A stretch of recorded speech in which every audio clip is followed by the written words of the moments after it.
As promised, here's a follow-up video on the Woodgas Tractor. I'm calling it version 3 this time, for obvious reasons. Starting from the back, just going to be a bunch of miscellaneous stuff. There is the clean out door gadget, and this is the grate adjustment / shaker. I just brazed that onto the door itself, and it seems to be working pretty good.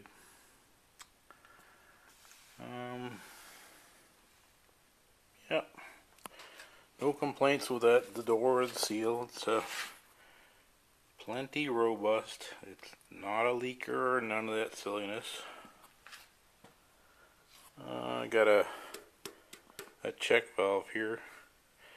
Forgive me if my hand isn't where I think it is, because I can't really see in this thing.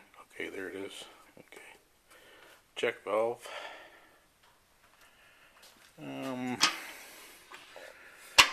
There's the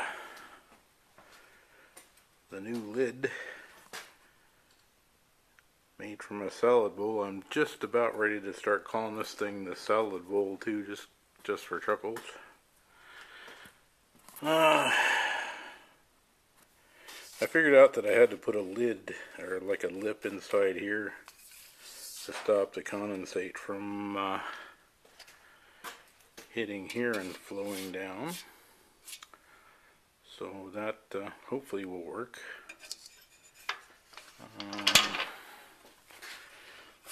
That's how you close it. Doesn't really matter. It just lands where it's supposed to go. Took a little doing to get that right, but I'm happy with that. Same old latch that I had before. Really clumsy and clunky, but functional. So you open this up, the little flip back, and it rolls down. So whatever is in here will sit in there until you go to close the lid. And it keeps it well away from the gas fire, because I tend to do a lot of back burning. So that puts the seal and everything fragile, gets it out of the way of harm. This stuff here is weather stripping off a car door. So don't know how it's going to hold out. So far so good. Gotta stop saying so much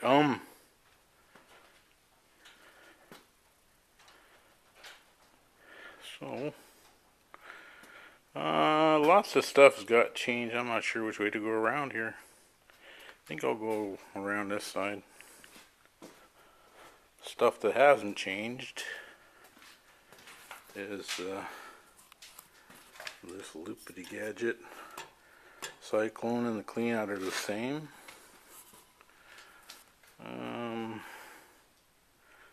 This flaring tube is new. And from here forward, it's all pretty much new. I got to do a leak test, because Dawn and I were talking about this the other night, and it came down to leaks are too big a restriction. I think it's the restriction is probably too big, because from the more we talked about it, the more sense it made. So that was a fair bit of building that. But that gets my condensate a place to go out of the cooler and from up there. And it won't stall it. Like the last one, I had to small a tank down there, and it would stall under the right conditions, or the wrong conditions, depending on how you look at that. So, Cooler's pretty much conventional style, I guess. It, what do you call it here? From here back, it drains into the, down into the, whatever we want to call that. The draining, yeah, for sure. So how does the flow work? Okay, I think there's a divider here. Or is there? No, it's up here maybe. I don't know. Anyway, the flow goes like this and like that. And this drains those sections there. Here's one of them vacuum gauges that Carl sent me. Finally got it put to good use. It's been pretty helpful. There have been times I'm just shaking my head and I look at the vacuum gauge and it's telling me, hey, bozo. So, yeah, thanks again, Carl. When I built this, I made it with the intention of making this lever functional, which wasn't before. So I can attach a snow blower and whatever implement I can find that goes on here from the factory. Over to the carbonator. What it is I got an old propane carburetor, and what do you call it? What I was trying to do, and I may still try and do, is take it. It has this pipe here. This is where the propane used to go in to feed, and there's a diffuser in here. It didn't work out in the setup that I had it going on, so I also wanted to get a carb on the thing, so the body of this thing wasn't sturdy enough to drill and tap, so I had a guy weld some aluminum on either side of, either side of that.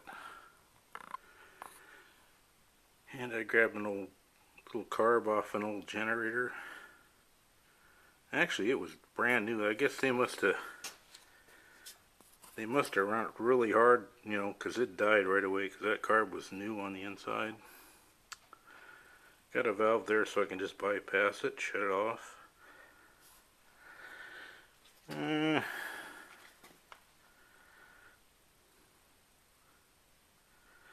Did some changes around the ignition too. I've had lots of problem with the ignition, so I just the key just turns it off and on now, and the starter's on the button. And this fiasco, all this gadgamahoozed, like what the heck kind of plumbing mess is that? That's just all the parts I had laying around that it took to get that to fit there.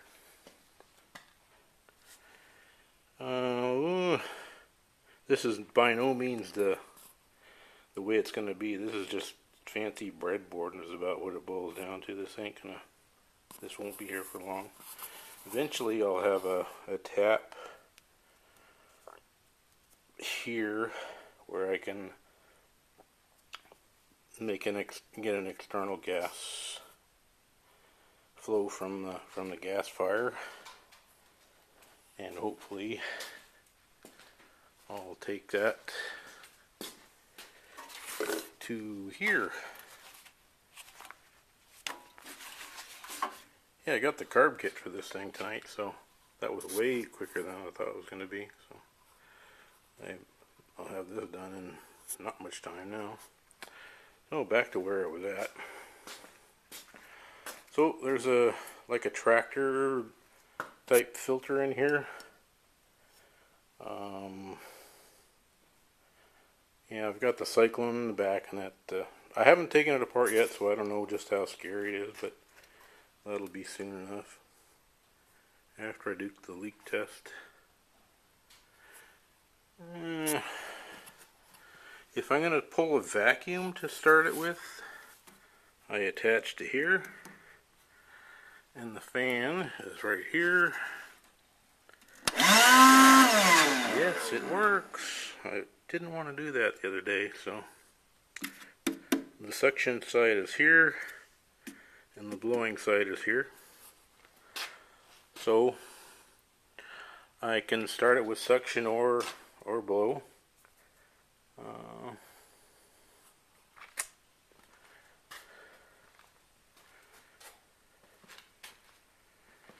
Here's the other side of that fiasco. It's sure a silly looking mess, but it works really good.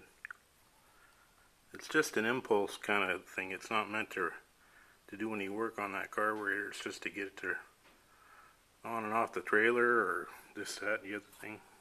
Move it around. I gotta adjust the points. I haven't done that in a long time. I've actually got a little gadget here that if I turn this, it adjusts the points. I don't know if you can see that. It's an old set of Chevy points that have the old Allen key adjustment. So this here goes to that Allen key thing, and I can turn it so I can adjust the timing slightly. Every once in a while I lose track of where it's at, and it starts getting hard to start, and this and that and the other thing. So then I set the points back to 0, and yeah, there we go. Have yet to put any sort of indicator on there, obviously. Well, what else?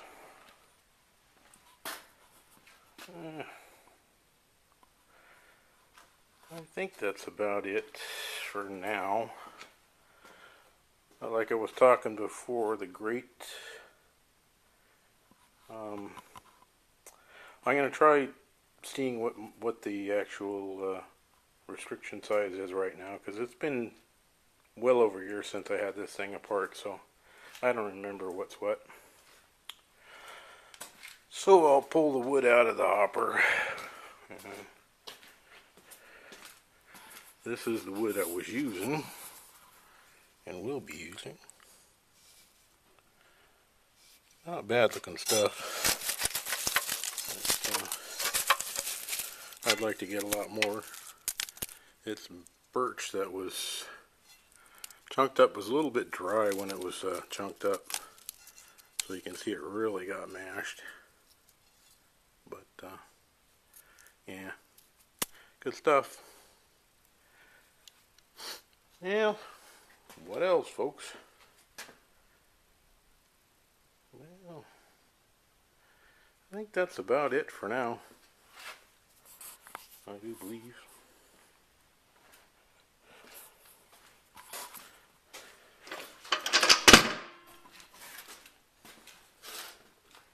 Yeah, I'm going to push this thing away and be done with it.